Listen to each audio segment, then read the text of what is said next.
Good morning, everyone. Welcome back to House of Chatter. Come on in and have a seat. I have some iced tea for you. Actually, it is real iced tea. Court listener is frozen, believe it or not. So everybody's on this. And who started off right at the gate, out of the gate? Jen Abel and her filing in response to the MJOP. It's not a big deal. What they did is she actually asked to be indemnified by Jones Works LLC and Stephanie Jones. So no matter what happens, Jennifer Abel will not have to pay, will hopefully, if the judge approves of this ruling, will hopefully not have to pay if she loses in the Blake Lively case. Okay. Um, so her filing was first. It was brilliant. Unfortunately, I did not get to save it because I was going to just pull it up and talk to you about it on the computer, but the site has crashed. Everybody is looking this up, it looks like, but I do have some notes on it. Basically, what they did is they put all of the pressure on Stephanie Jones. So they made her the pawn in this whole thing. And Stephanie Jones is in a very interesting position. If she loses, she may be subject to having to pay some hefty fees. If she wins, or if Lively wins, then she may still have to pay some hefty fees because of Jennifer Abel's indemnification. Now, Jones can state or has stated, allegedly, in my opinion, that Jennifer Abel and Melissa Nathan possibly, and maybe the Wayfair parties went rogue. And what Stephanie Jones is going to have to do is prove that they went rogue. However, in Wayfair's filing, they presented either evidence or discovery that says Stephanie Jones went rogue and, in fact, had her own crisis plan. And I'm not sure if you've seen that, but her crisis and mitigation plan is completely different than what Jennifer Abel and what Wayfair parties were doing. The Wayfair parties, it seems, were very passive. They were quiet. They didn't want to put out anything. But if you take a look at Stephanie Jones's plan, it is not so quiet. It is not so passive. It is quite aggressive. And it's more in line of what Blake Lively is accusing the other parties of, which is pretty interesting. um, so I think that they used Jennifer Abel to place the Wayfair parties in a better position, whether to weaponize Stephanie Jones weaponize Stephanie Jones against Blake Lively, which is a brilliant lawfare um, approach. Sorry, my fibromyalgia is just doing fabulous today. Um, anyways, what else did I write that I can talk to you about as I'm trying to refresh and refresh court listener? In the text messages, oh, we got it. Okay, so let me just refresh my computer real fast and read. I'll be able to read this to you so that we have all of a better idea. Okay. Rule statement, declaration, selected parties. Motion for summary. I'm looking for it. Letter motion. Okay. I think this is it.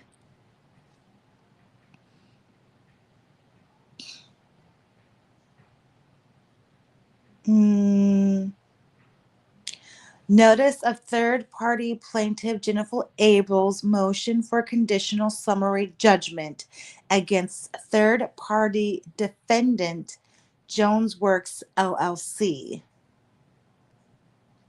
Please take notice that for the reasons stated in the accompanying memorandum of law, that accompanying declaration of Jennifer Abel. So is this the actual argument? Sorry, guys, totally unprepared. I tried to get prepared earlier. It doesn't look like that was the main argument. Seal. Summary judgment. Declaration and support.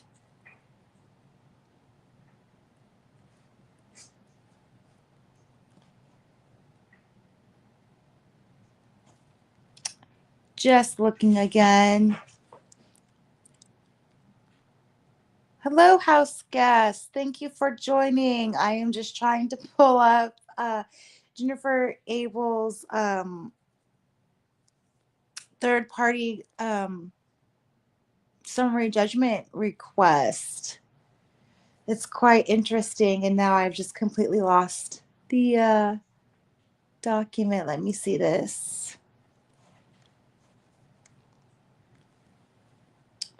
Okay. But basically, what they did, or what Wayfair parties did, is they just positioned Stephanie Jones in a lose-lose situation.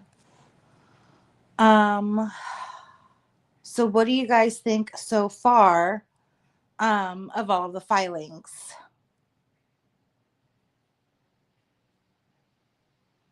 Do you think that Stephanie Jones is going to flip to the other side and maybe be a witness against Blake Lively in order to lessen her liability or her hand in everything? It certainly could be a possibility. I mean, could it be a scenario where Stephanie Jones decides to maybe settle with Jennifer Abel and the Wayfair parties and say, hey, I am, I don't know, willing to give you more discovery or testimony or whatever if, you know, this and this, maybe she's trying to get out of liability, maybe she's trying to get out of um catastrophic events at this point, because if either parties are found guilty, how is that going to reflect off of Stephanie Jones? If Stephanie Jones is guilty, she's going to be having to pay a higher liability of insurance and everything. And what are her clients going to be able to do? Are her clients going to be able to break their contracts based off a guilty verdict and totally leave her company? Or maybe sue her for breach of company for or sue her for breach of contract or something like that because of a breach of morality clause or whatever. Um, Let me see again if I can find this. Otherwise, I will just end this live a little bit earlier and I'll record something else a little bit later for you guys. But this website does not like me very much. This modern technology does not like me very much. But basically, yeah, Abel's basic argument was that she's working, carrying out her normal duties as a PR person for Jones Works, and that's what it looks like it is. Okay, I think this is yes, I think this is the main document that I'm supposed to be reading. Okay, this is it. Listen up. Third party, Jennifer Abel respectfully submits This memorandum of law in support of her motion for conditional summary judgment against third-party defendant Jones Works LLC on her second cause of action for common law and indemnification for the reasons set forth when herein Abel's motion should be granted.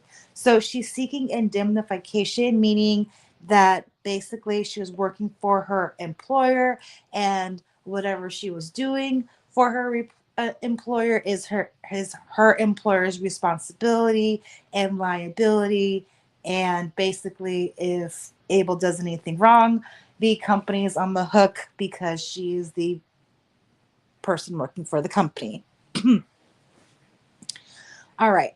Abel was employed by Jones Works to render public relations services to his clients, such as Justin Baldoni and Wayfair Studios LLC, collectively the Wayfair clients. At Jones Works' direction, Abel performed public relations activities for the Wayfair clients, including in connection with the film It Ends With Us, the film. In late July 2024, early August 2024, public commentary circulated concerning purported on-set strife between Baldoni and the film's co-star, plaintiff Blake Lively. Abel and other Jones Works employees discussed how to garner positive publicity and to minimize negative publicity for the Wayfair clients as within Abel's scope of employment with Jones Works. In breach of Jones Works' contractual and fiduciary duties to the Wayfair clients, Jones Works' Chief Executive Officer, Stephanie Jones, inexplicably and covertly advised Lively of the Wayfair clients' public relations activities. So, why is that a big deal, you would say? It's because Wayfair had a non disclosure agreement between themselves and their PR firm, meaning information could not be leaked out to other parties without consequences or without notification. In my opinion, allegedly, to my understanding. I am not a lawyer. I just judge very harshly. Um, Lively then caused her entity Van Zan, who has nothing to do with the movie or the acting services of Blake Lively, and this is my side commentary, to commence a frivolous lawsuit in New York State Court against John Doe's. Devoid of any reference to the Wayfair clients or Abel, Jones Works participated in the hoax orchestrated by Lively by generously complying with a knowingly invalid subpoena from Van Zan, which sought the Wayfair clients and Abel's communications. Side note, I'm going to pause right here. So we know that Jones Works obtained Jennifer Abel's cell phone when she was terminated by Jones Works prior to her quit date. She gave, what, 3 weeks, 6 weeks notice? Very generous amount of time. And Stephanie Jones apparently allegedly hired an attorney, a security group. They cornered Jennifer Abel in an office, asked for her cell phone, extracted all of this data, asked for a password to her phone, including to, I believe, an iCloud account. And Jones Works was accused, allegedly, of continuing to access the contents of Abel's iCloud for several months, apparently from August 2024 to possibly February or January or February of 2025, which included communications between Jennifer Abel and a lawyer.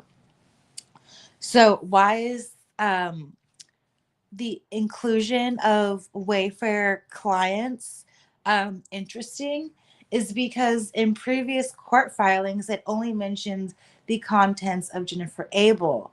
But what I'm gathering, because this also includes the Wayfair clients, in some of the court filings, it said that the information obtained was from a general search that was done on the phone. So I'm thinking if a general search term was done on the phone, like the name Justin, Blake, maybe Daily Mail, some other general search terms, um, Jamie, Jamie Heath, something like that, something broad that they could pull that information. So I'm thinking that they have discovery that has additional search terms into addition to maybe Jennifer Abel's just, you know, certain search terms just related to her. Okay, continuing with reading on. So,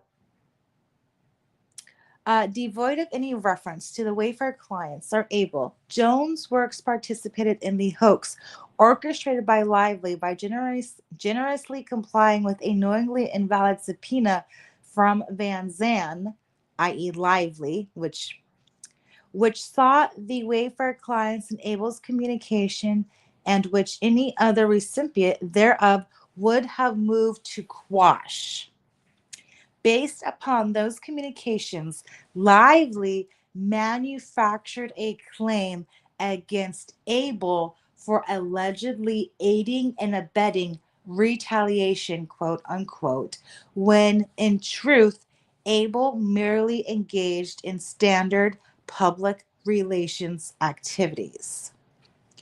Abel's actions at issue here were all undertaken as a Jones Works employee within the scope of her employment and were foreseeable by and known to Jones Works.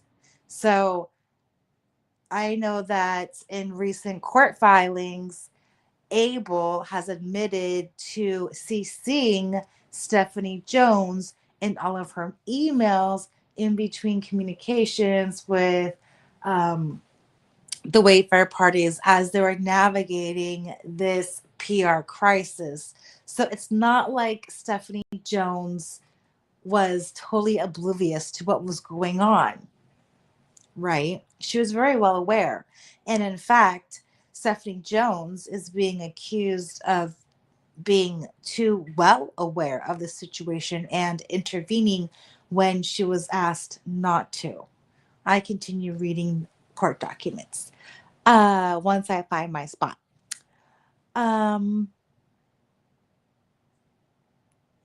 Therefore, under well-established New York law, Abel is entitled to common law indemnification from Jones Works, regardless of whether Jones realized at the time Jones betrayed her then clients, the Wayfair clients, that her unwavering alliance with Lively, who is not her client, by the way, not in this court document, it's just my side commentary, with court documents, resulted in Jones Works' own potential liability.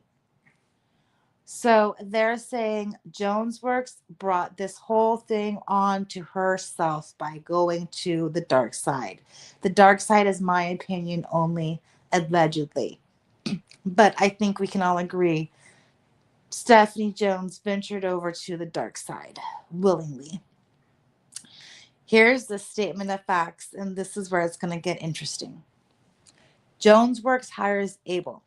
Founded by Jones, the firm's current chief executive officer, Jones Works provides public relations services to its clientele. And then it says some references and some declarations.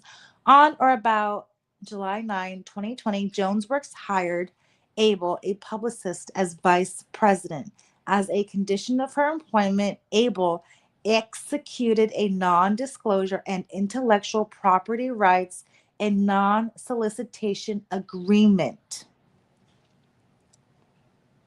And I actually was wondering if Abel violated her non-solicitation agreement by creating another PR firm. Like, because usually, isn't it like non-compete or any type of those contracts have like a time limitation where you can't set up your own shop for a certain amount of time?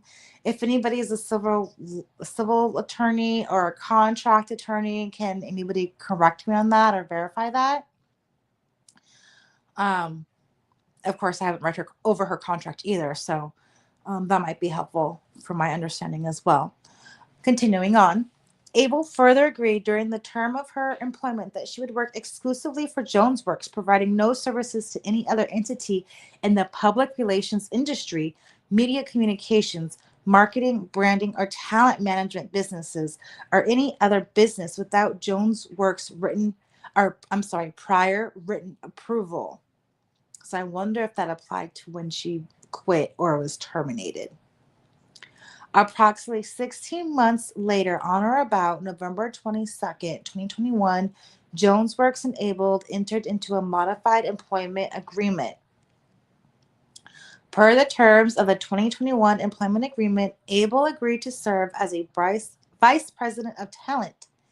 Abel's employment required that she devote all her business time to Jones Works. In or around 2018, a couple of years before Jonesworks hired Abel, Baldoni retained Jonesworks to provide him with public relations services. Thereafter, Wayfair, a production studio founded by Baldoni and others, retained Jonesworks for public relations services. On or about May 6, 2020, Wayfair entered into an agreement with Jonesworks for Jonesworks to serve as its exclusive public relations counsel. Under the terms of the Wayfair agreement, Jonesworks was tasked with providing strategic communication services, including assist in developing, writing and updating communication materials related to all press outreach, such as biographies, media kits, boilerplates, press releases, and key messaging. Advise on any marketing and campaign strategies to ensure brand messaging is consistent, opportunities maximized, and the strongest press angles aligned. Conduct media monitoring and competitor tracking for industry press. I think that is the most important statement out of all of this because this is in line with what Wayfair and Jennifer Abel were doing all along. Monitoring, not doing anything else. I continue. Conduct regular check on calls surrounding the status of Wayfair Studios projects, events, and news. At her deposition, Jones, in her capacity as Jonesworks CEO, testified, and that is redacted. Specifically, Jones also testified, and that portion is redacted. In exchange for Jonesworks' personalized and bespoke services, Wayfair and Baldoni collectively agreed to pay Jonesworks $25,000 per month in addition to other expenses and fees. That is a lot of money. Under the terms of the Wayfair agreement, the initial term of the agreement would last 1 year. Following the 1-year term, the Wayfair agreement would automatically renew for additional 1-year periods unless terminated.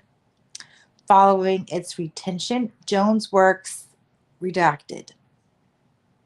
Jonesworks also set up email distribution lists redacted to help service the Wayfair clients. Additionally, and as part of its retention, Jonesworks assigned Abel to serve as the primary point person for the Wayfair clients working out of Jonesworks' Los Angeles office. And here we go on to Lively's claims against Abel stem exclusively from her employment for Jones Works. Throughout the summer of 2024, consistent with the Wayfair Agreement and its roles as exclusive public relations counsel, Jones Works provided a wide range of public relations services to the Wayfair clients, including in connection with the premiere of the film, which we all know was a big deal. I am so surprised that they were able to pull that off with all of the controversy and the staff being positioned against Justin Baldoni, allegedly, in my opinion. During that time period, and more importantly, with the scope of her employment for Jones Works, Abel performed public relations services for the Wayfair clients.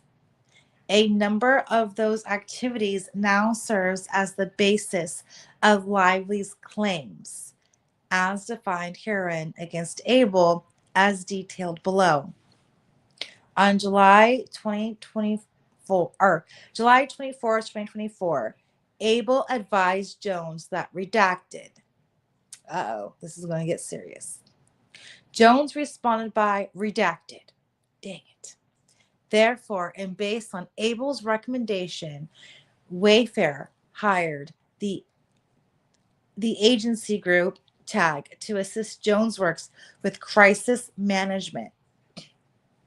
On July 31, 2024, Abel texted Jamie Heath and Mitz, I'm going to butcher that name, I'm just going to say T, of Wayfair about a conversation that she had with an independent journalist concerning the exclusion of Baldoni from film-related promotions, and that such journalist was willing to publish a story of Lively's misconduct. I wonder if that person was James Vasuka or the Daily Mail. What do you guys think? Abel never followed up on the matter or referred the journalist to anyone else, and the story was never published.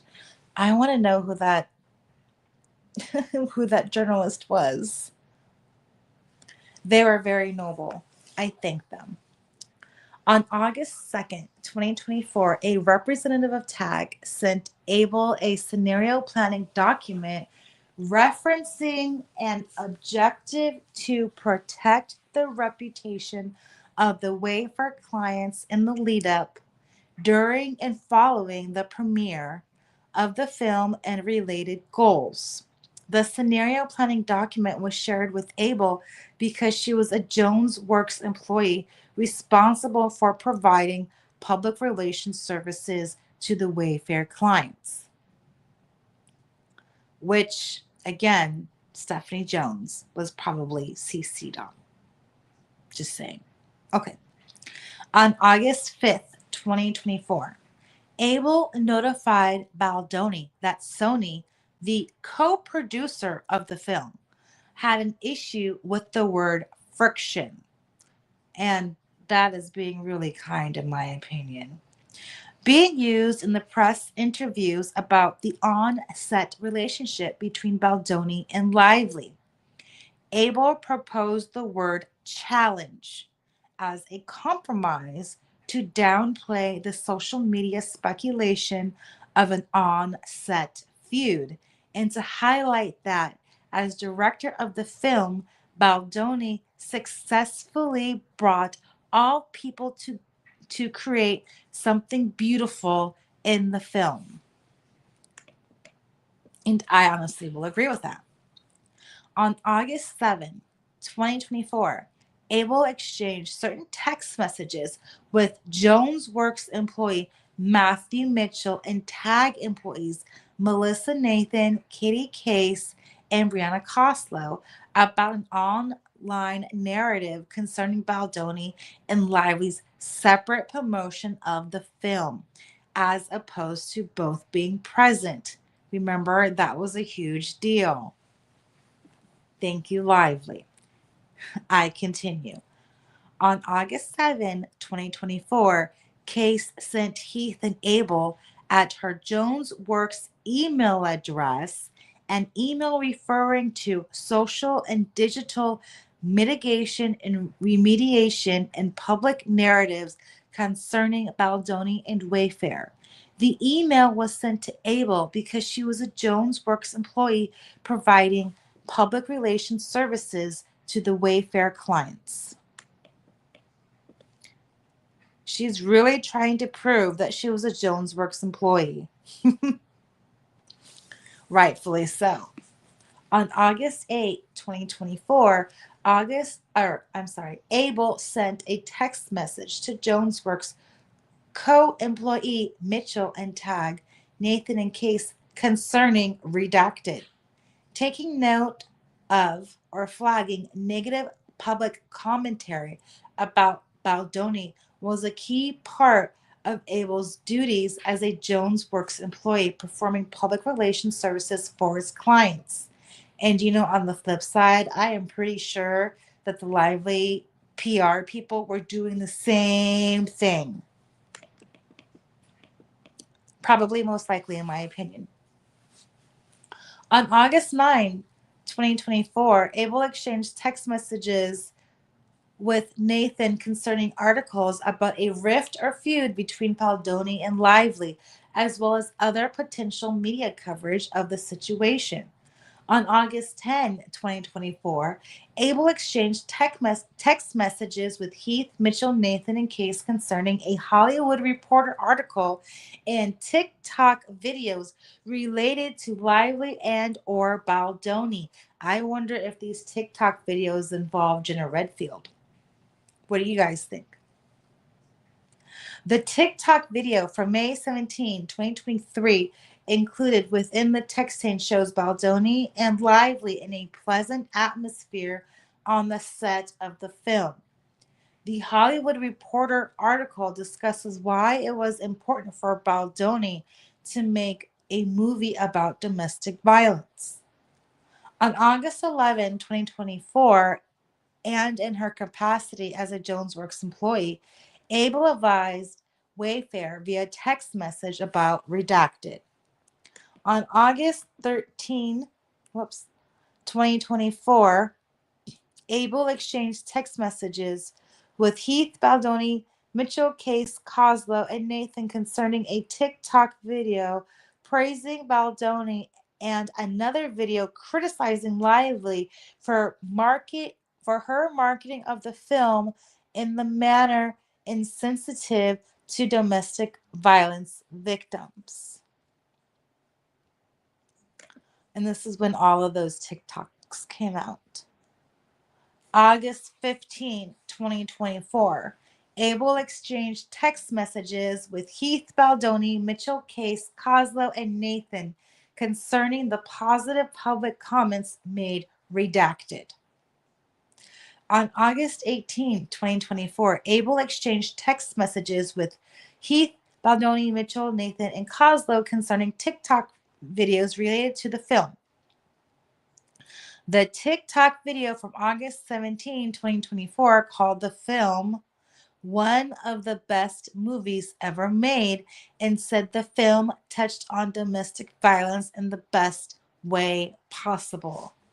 And you know what? I'm going to highlight the ending where she's holding the baby and Ryle meets the baby for the first time. And Lily is like, what would you say if she told her, or if she told you her boyfriend pushed her down the stairs? And he's like, I would tell her, to basically break up with him and never see him again. I think that was brilliant. And that ended any possibility of a sequel based on the second book. It starts with us because in the second book, Ryle is still co-parenting with Lily and Atlas. And I guess from the research that I did, it was the domestic violence organization No More that basically was not an agreement that was a healthy way. And this is in my opinion, and I'm just regurgitating the secondhand, that it was not a proper way to portray a domestic violence situation. And, a lot of these times, the abuser is still always an abuser all the way to the end. And there's very little percentage of abusers who recover. And this is just coming from a DV survivor myself. That is very, very true. I'll continue with reading. Sorry for that side hustle. Abel's employment with Jones Works ended on August 21, 2024. Abel never published, planted, or pitched any negative content about Lively, nor boosted or amplified any negative content about Lively. Lively's lawsuit against Abel. On July 30, 2025, Lively filed her second amended complaint in which she asserted claims against Abel for aiding and abetting harassment and retaliation in violation of the FIHA, false light invasion of privacy, and civil conspiracy. I wonder why she can get away with that, but Wayfair couldn't get away with the civil extortion. But anyway, I digress. Collectively, the Lively claims. According to the second amended complaint, Nathan, her company Tag, and Abel allegedly perpetrated a retaliation scheme against Lively, including via the amplifying of negative content about Miss Lively. How is that a false light claim if it's true?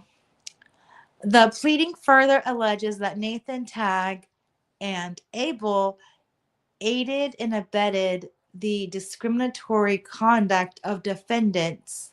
It ends with Us Movie LLC, Wayfair, Baldoni, and Heath, including but not limited to, by participating in the above described coordinated astroturfing campaign to discredit and bury Miss Lively. Abel denies Lively's allegations and claims. In her third amended responses and objections to Abel's second set of interrogatories, Lively purports to identify the, darn it, it's redacted, that she alleged was redacted by Abel. In her interrogatory responses, Lively further alleges that Abel redacted. And it's a very long redaction.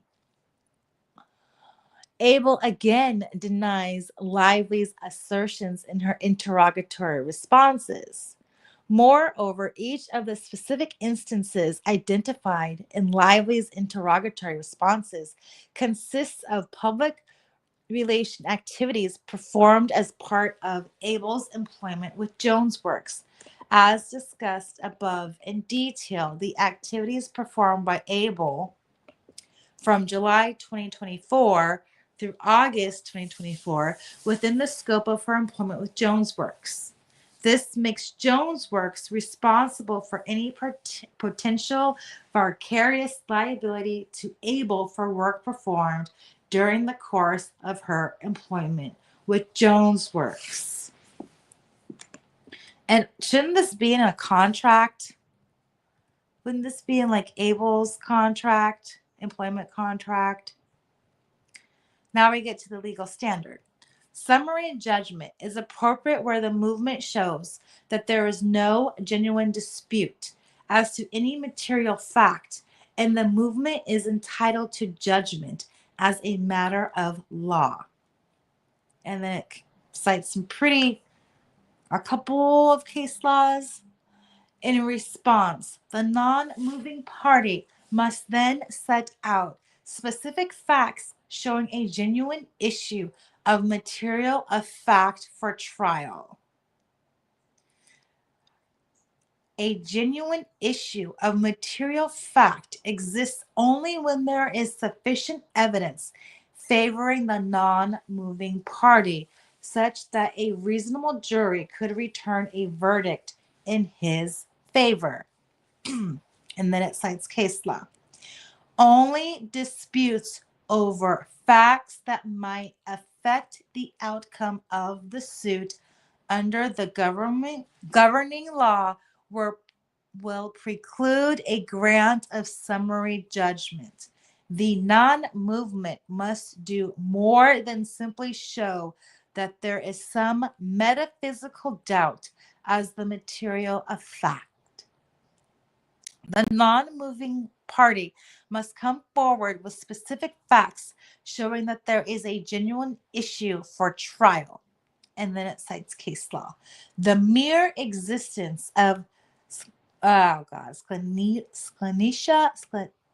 scintilla of evidence supporting the non movement cannot survive summary judgment. And then it cites some case law.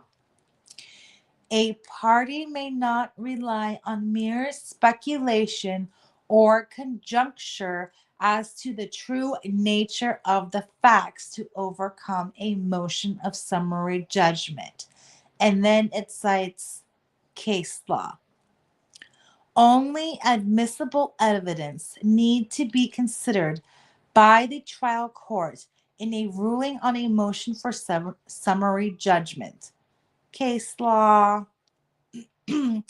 A party cannot rely on inadmissible hearsay in opposing a motion for summary judgment.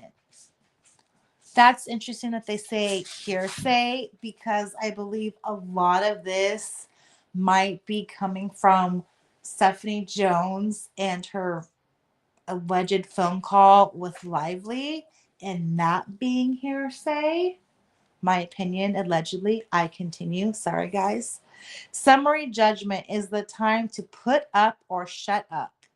And then it cites case law. I wasn't expecting that one. Okay. Argument.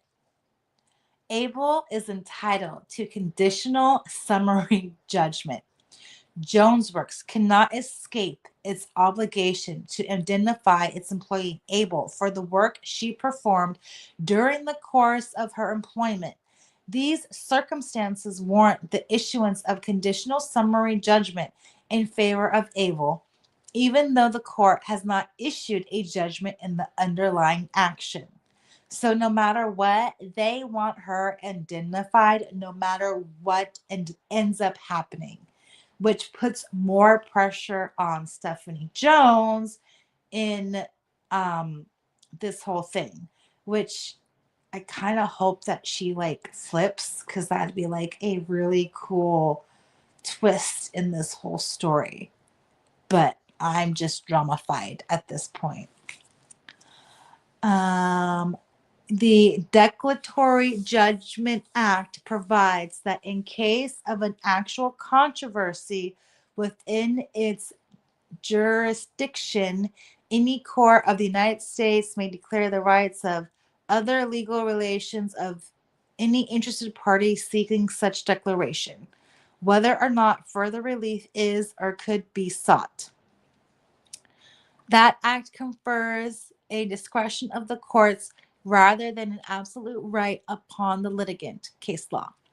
This court has issued declaratory relief where no losses have yet occurred, because clarifying whether a party had a duty to indemnify another party was beneficial not only to those parties but to plaintiff in the underlying action, who will benefit from knowing who exactly is financially liable if she prevails.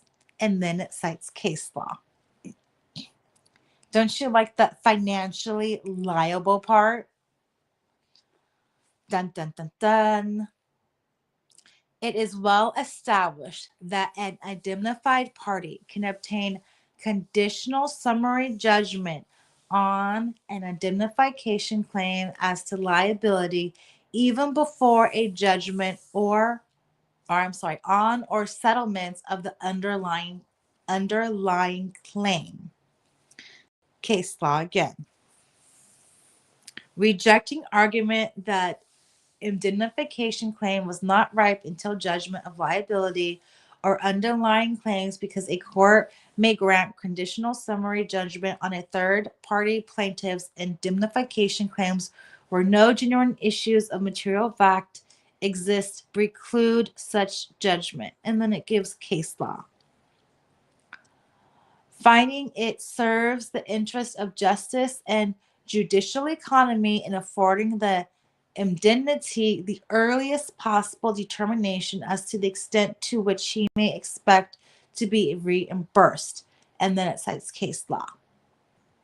Conditional summary judgment is appropriate here, even when judgment has yet to be rendered or paid in the main action, since it serves the interests of justice and judicial economy in affording the indemnity the earliest possible determination as to extent to which he may expect to be reimbursed. As discussed above, Lively's claims rest entirely on Abel's actions undertaken during the course of her employment with Jonesworks, therefore entitling Abel to a common law indemnification from her employer, Jonesworks, rather than holding Abel's claims in limbo. The court should grant Abel conditional summary judgment on her second cause of action for common law indemnification. And then there's some case law here.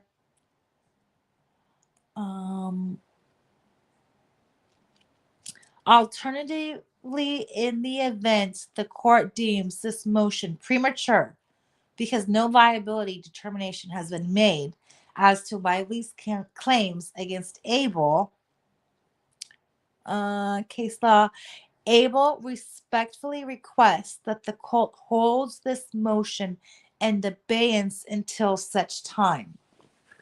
So I guess they're asking to keep her indemnification until everything is resolved. In my opinion, I am not a lawyer.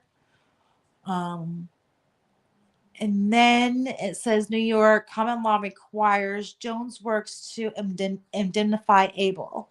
In her second cause of action, Abel seeks indemnification under common law. A federal court sitting in diversity must apply the choice of law rules of the state in which it sits. Case law. Accordingly, courts in this district apply New York choice of law rules. And then case law, or their case, Jonesworks contends the New York law applies to Abel's common law indemnification claim. For purposes of this motion and reserving all rights with respect to her other claims, Abel agrees. Where the parties agree the New York law controls, this is sufficient to establish choice of law. And then case law. Common law or implied indemnification is a quasi-contract doctrine rooted in principles of equality and fairness conceptually related to restitution. Case law. Implied or common law indemnification recognizes that a person who, in whole or in part, has discharged a duty which is owed by him, but which, as between himself and another, should have been discharged by the other, is entitled to indemnity.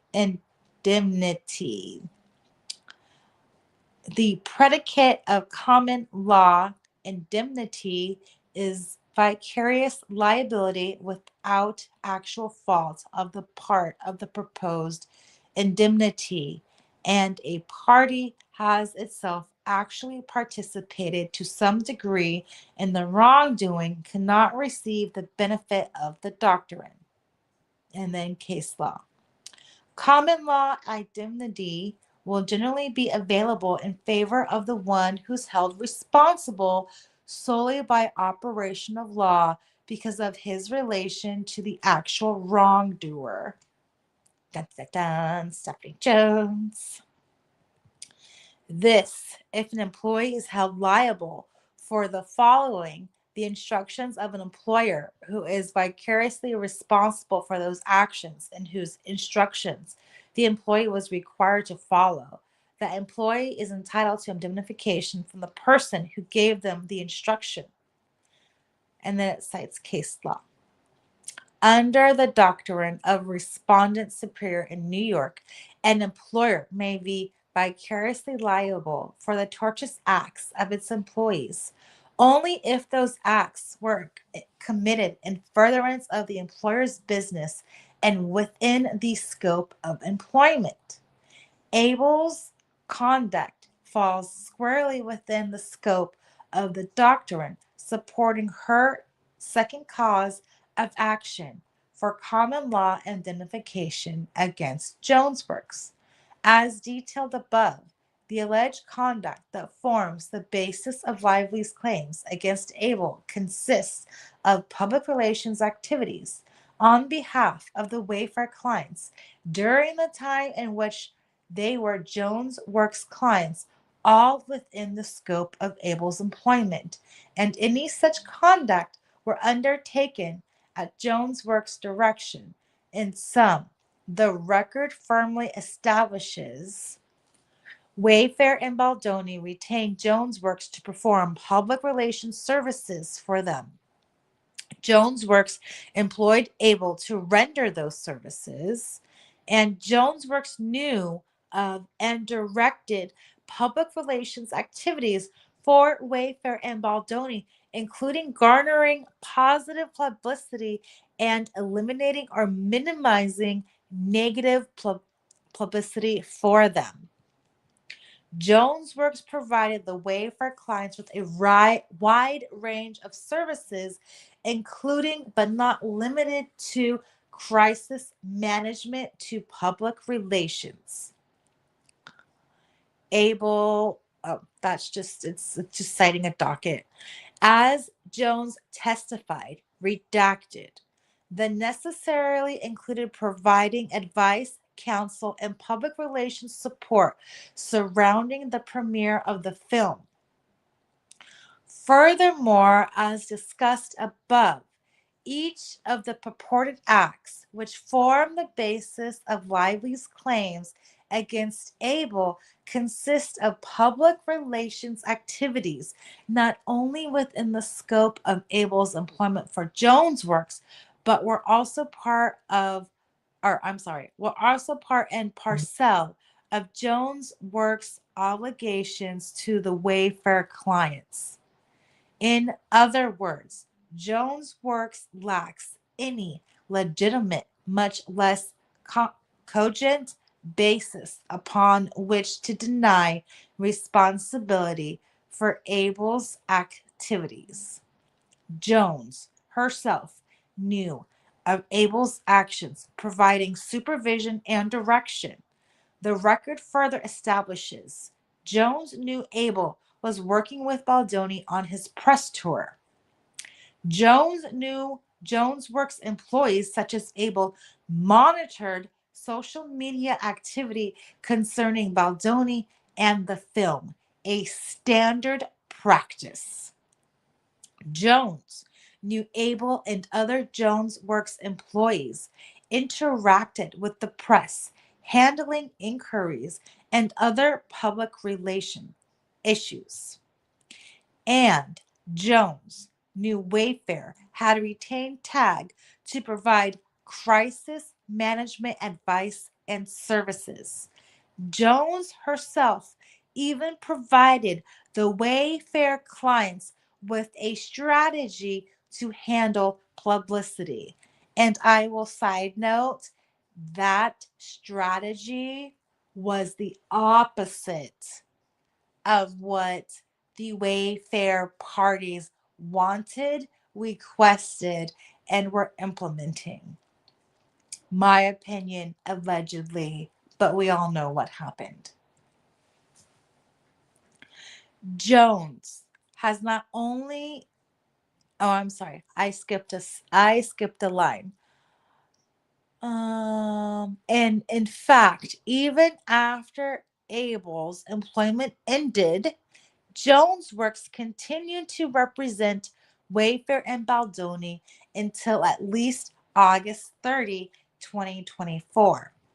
Jones Works has not only declined to defend Abel, but has denied any obligation to do so, going so far as to dismiss her claim.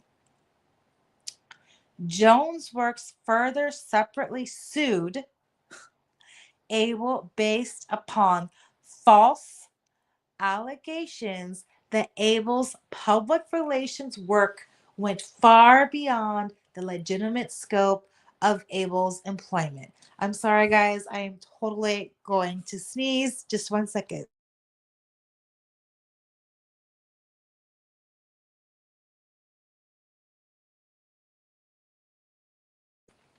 Sorry about that, guys. Excuse me. I continue with reading. Therefore, Abel is entitled to common law indemnification from Jones in connection with the plaintiff's claims. For these reasons, the court should grant Jennifer Abel conditional summary judgment against Jones Works on the second cause of action in her amended third party complaint. And that is the end of the memorandum. There was some exhibits here that they did enter with their motion. There is 29 attachments. And the one that I found most interesting, if I can find it, is the scenario planning document that Stephanie Jones gave them. So I just wanted to find it, see if I could find it, because a lot of these things are sealed. Let me see if this is the email. I don't want to waste your guys' morning with this if I can't find it. But Stephanie Jones's scenario planning document is quite different than what Abel's scenario planning document is. And also, they did include text messages that stated that Sony had asked Blake Lively to cut off her malarkiness. That's my interpretation. And some of these are just incredibly blurry. Let me look. Yeah, some of this I can't even read. But another thing that I also noted in some of these text message threads, Justin Baldoni's name is like Henry. It's like not even Justin Baldoni. And I'm thinking the reason that is is because maybe they realized that they were being monitored, and so Justin Baldoni wanted a sense of anonymity, and so maybe he changed his name in an effort to possibly cover his himself, or just muck with the other people. I don't know. It was just a theory, and I absolutely cannot find this document. I'm so sorry, you guys. I'll have to bring it up in um another live, maybe tomorrow. We can go over some of these text text messages, but these text messages show just how concerned Justin Baldoni was. He was checking in with them pretty much every day. It really seemed like he was, that he was very traumatized from all this. Honestly, like he had some PTSD, some flashbacks, some per, per, perseverating, you know, and that's really, really sad to see that he just went through all of that anguish for what? Because he closed the book on a sequel. Because how are you gonna have a sequel without Ryle? I guess you could rewrite the whole thing. Okay, let me see. Oh, it's in blue. I think this is the one. um right, connected.